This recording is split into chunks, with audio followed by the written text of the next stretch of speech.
Good evening. अपने वादा के हिसाब से जिनका एग्जाम 2 मई से है, खासकर पार्ट थर्ड स्टूडेंट LNMU, उनके लिए ऑडिटिंग जो आपका 8वां पेपर है, आज हम चर्चा करेंगे चालू अंकेक्षण से आप क्या समझते हैं, इसके गुण एवं दोष, जिसको हम कंटिन्यूअस ऑडिट बोलते हैं। चालू अंकेक्षण यानी अंकेक्षण के बहुत सारे प्रकार होते हैं।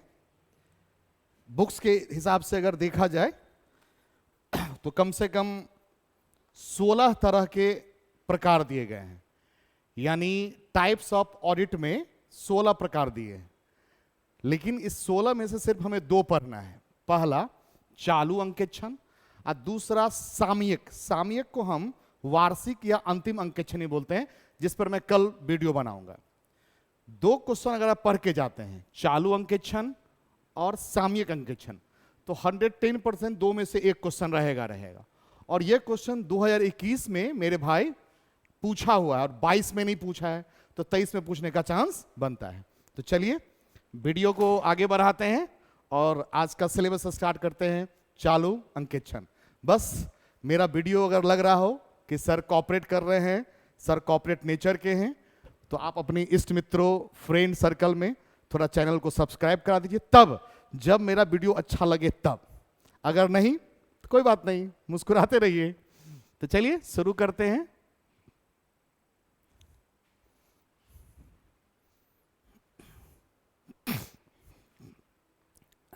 आगे स्क्रीन पे हमारा क्वेश्चन, चालू अंकेक्षण से आप क्या समझते हैं, इसके गुण एवं दोष। परीक्षा में यह क्वेश्चन लाभ या हानि के रूप में भी हो सकता है कि चालू अंकेक्षण से आप क्या समझते हैं, इसके लाभ और हानि। लाभ हानि हो, गुण अवगुण हो, दोष हो, कुछ भी हो, आंसर यही होगा मेरे भाई। तो जैसा कि नाम से स्पष्ट है, चालू अंकेक्षण। अपने व्यवहारिक जीवन में आप देखते होंगे कि संस्थाएं बहुत तरह की होती है, छोटी बड़ी। छोटी बड़ी का मेरा तात्पर्य है जहां का ट्रांजैक्शन थोड़ा बहुत होता है और कहीं का ट्रांजैक्शन लाखों, करोड़ों, अरबों में होता है।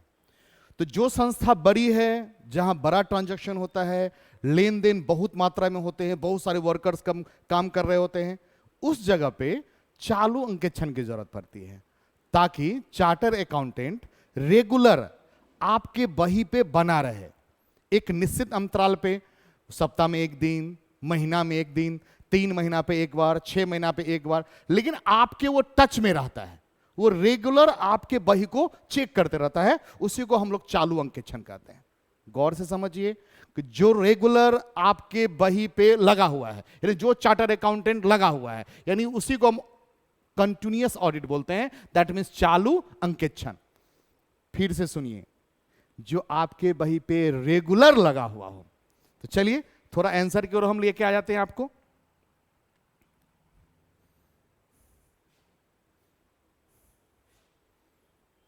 देखा जाए हमने क्या लिखा है।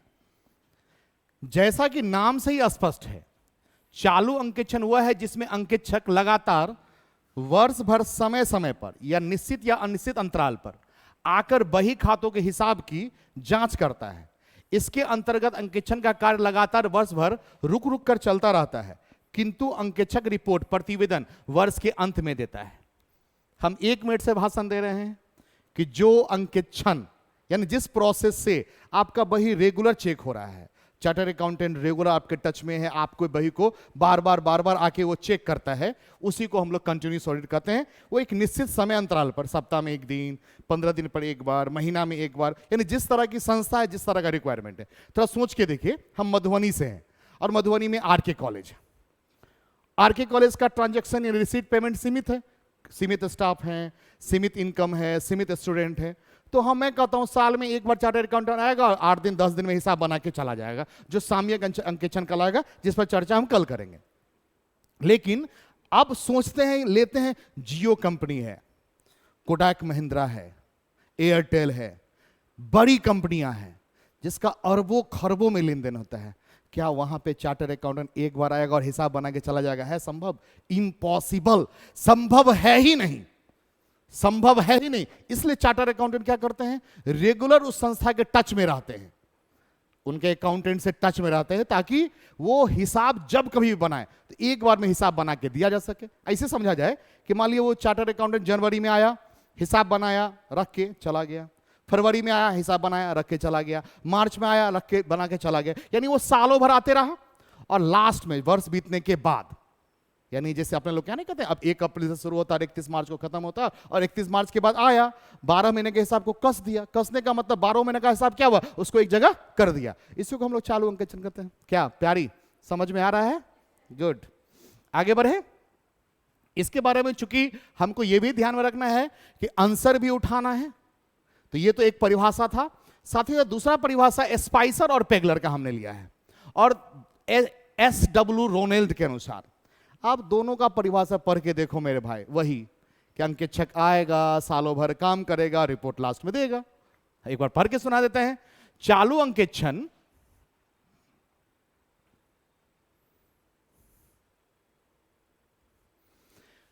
चालू अंकेक्षण वह है जहां अंकेक्षक कर्मचारी वर्ष भर खातों पर लगातार व्यस्त रहते हैं, जहां अंकेक्षक निश्चित या अनिश्चित अंतरालों पर वित्तीय वर्ष के दौरान आता है और मध्यकालीन हिसाब किताब का अंकेक्षण करता है।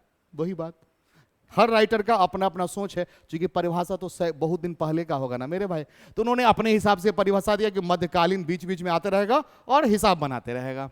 रोलैंड भाई साहब कहते हैं कि चालू अंकेक्षण वह है जो संबंधित वित्तीय वर्ष के समाप्त होने के पूर्व प्रारंभ किया जाता है और चलता रहता है। यानी आपका हिसाब चलते रहता है, चलते रहता है, चलते रहता है, लेकिन रिपोर्ट वर्ष की समाप्ति के बाद।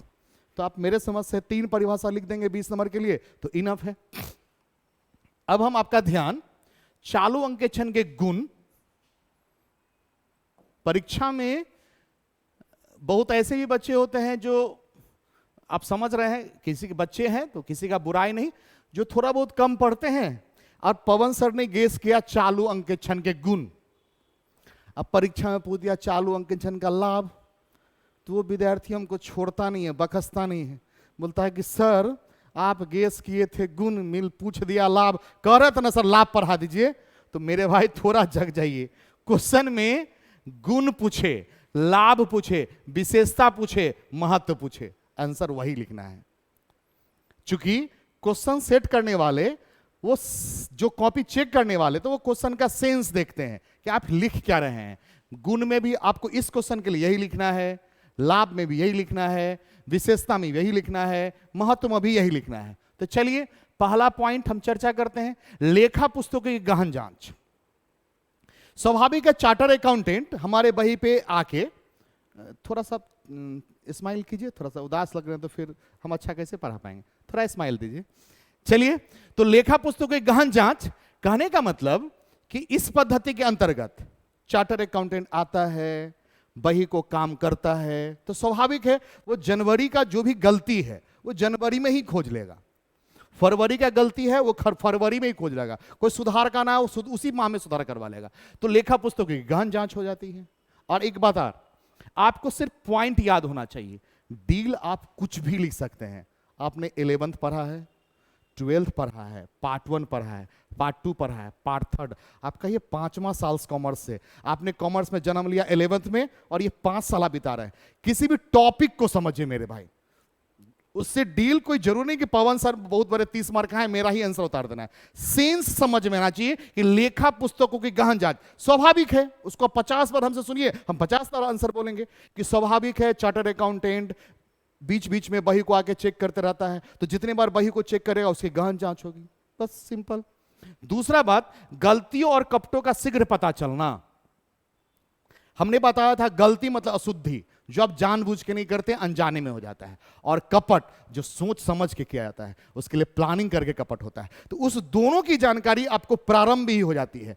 आप अकाउंटेंट को समझा सकते हैं, ऑनर को समझा सकते हैं, जिसके देख रेख में फाइल मेंटेन होता है उसको समझा सकते हैं कि भैया आपसे यहां गलतियां हो रही है, यहां पे फ्रॉड हो रहा है, उसको सुधार कर लीजिए।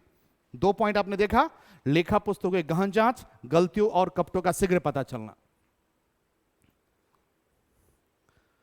तीसरा, ये कर्मचारियों पर नैतिक प्रभाव। स्वाभाविक है 1 पॉइंट और कर्मचारियों पर नैतिक प्रभाव कहता है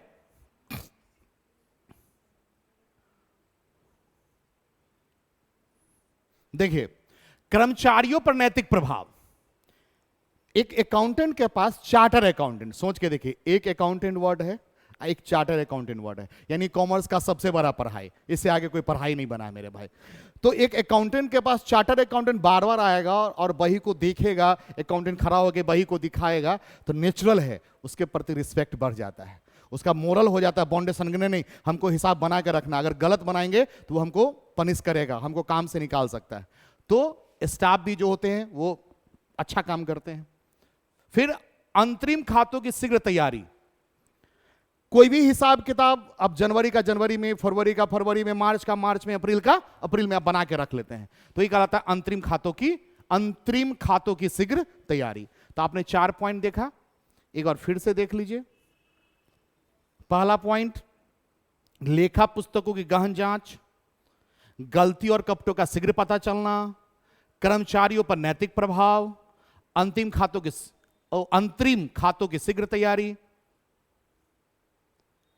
अब आइए लेखा पद्धति में शीघ्र सुधार, quick improvement in accounting system. हमारे बच्चे ने कहा सर आप हिंदी बोल देते इंग्लिश छोड़ देते, चलिए इस बार से इंग्लिश भी बोलते हैं। तो लेखा पद्धति की शीघ्र सुधार, quick improvement in accounting system. हम कहते हैं भाई, मान लेते हैं थोड़ी देर के लिए कि जिस साल वैट था, VAT, अब GST आ गया, दोनों का अकाउंट्स बनाने का तरीका अलग, दोनों का जर्नल अलग। अगर हमको समय से पहले मालूम हो जाए कि ये सिस्टम से सवाल बनाना है, कोई अपडेट करना है, सॉफ्टवेयर को अपडेट करना है, कोई हिसाब को चेंज करना है, किसी हिसाब को क्लोज करना है, तो कभी भी हम उसको कर सकते हैं, क्योंकि चार्टर्ड अकाउंटेंट तो बार बार हमारे बिजनेस में आते रहता है। थोड़ा सा एक गिलास पानी पिला दीजिएगा, प्यास महसूस हो रहा है, ऊपर के फ्रीज से ले लीजिएगा। तो लेखा पद्धति में शीघ्र सुधार, तो क्विक इंप्रूवमेंट, ये 5 पॉइंट अगर आप लिख देते हैं, गौर से देखा जाए, लेखा पुस्तकों की गहन जांच, गलती और कपटों का शीघ्र पता चलना, कर्मचारियों पर नैतिक प्रभाव, अंतरिम खातों को शीघ्र तैयार करना। यानी यहां पे अंतिम खातों में थोड़ा सा समझाना चाहेंगे, अंकेक्षण चालू रहने के कारण अंकेक्षकों को अंतिम खाते व्यापारिक वर्ष समाप्त होते ही प्रस्तुत किए जाते हैं। चालू अंकेक्षण से अंतिम खाते जैसे ही अंतरिम लाभ हानि खाता एवं आर्थिक चिट्ठा का निर्माण वर्ष के मध्य में ही संभव हो पाता है।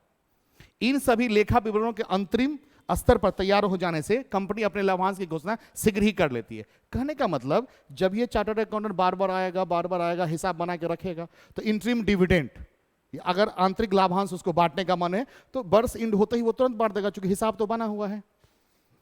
और उसके बाद लेखा पद्धति में शीघ्र सुधार, क्विक इंप्रूवमेंट करना होता है। अब थोड़ा सा इसका डिसएडवांटेज पढ़ लेते हैं। दोष, लाभ है तो हानि, गुण है तो अवगुण, हर चीज का बड़ाई और बुराई, तो यही तो सिस्टम है, यही तो करना है इसमें। पहले हमने उसका बड़ाई कर दिया, अब थोड़ा सा बुराई कर दीजिए, थोड़ा सा घिंचाई कर दीजिए। तो आप बार बार कर रहे हैं, पार्ट थर्ड घिंचाई करने में तो माहिर है, तो घिंचाई कीजिए। घिंचाई नंबर 1, कार्य में असुविधा। तो स्वाभाविक है चार्टर अकाउंटेंट हमारे पास आएंगे, चार्टर अकाउंटेंट आएंगे हमारे पास, हमारे अकाउंटेंट महोदय फाइल लेके खड़े रहेंगे। तो जब तक चार्टर अकाउंटेंट रहेंगे तब तक अकाउंटेंट तो काम नहीं कर पाएंगे ना, नेचुरल बात है। चार्टर अकाउंटेंट है तो अकाउंटेंट का हिम्मत कहां को वो काम करेगा, वो उसके सेवा में खड़ा रहता है। तो कार्य में असुविधा, जो काम 1 घंटे में होने वाला है वो 4 घंटे में होगा।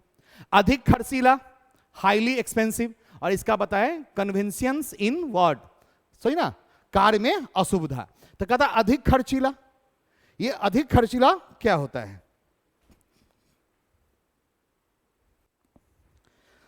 आज गला सूख रहा है, आज दही चूड़ा का आनंद लिए थे हम लोग के मधुबनी में कपिलेश्वर बाबा का मंदिर है, वहां पे दही चूड़ा का आनंद लिए थे।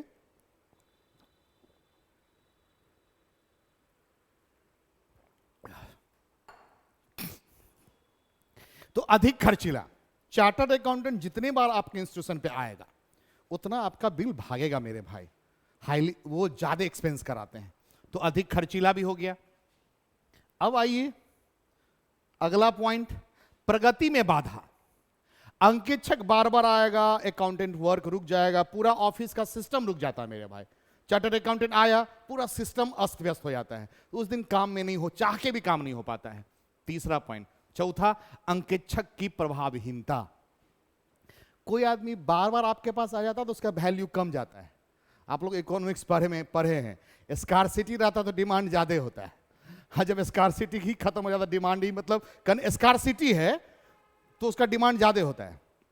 बस वही बात है कि अंकेक्षक की प्रभावहीनता, चार्टर्ड अकाउंटेंट बार बार आता है ना, तो उसका वैल्यू स्टाफ के नजर में थोड़ा सा घट जाता है।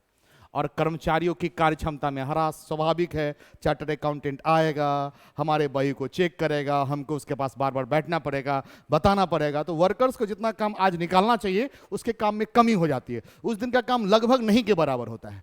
तो आप 5 गुण लिख दीजिए, 5 दोष लिख दीजिए, 3-4 परिभाषा लिख दीजिए, निष्कर्ष में लिख दीजिए। निष्कर्ष हमने नहीं तैयार कर पाया क्योंकि समय कम था, निष्कर्ष हम समझा देते हैं। निष्कर्ष के रूप में ये लिख दीजिए, अगर संस्था बड़ी है, संस्था में अरबों करोड़ों का लेन देन है, यानी बड़ी लिख दीजिए, उससे सब आ जाएगा। संस्था बड़ी है तो वहां पे चालू अंकेक्षण को अपनाना चाहिए, संस्था छोटी है तो सामयिक अंकेक्षण को अपनाना चाहिए। बस निष्कर्ष में इतना लिख के आप काम चला सकते हैं। तो 20 नंबर के लिए फिर से रेडी। अगला वीडियो सामयिक अंकेक्षण पे कल। Good night.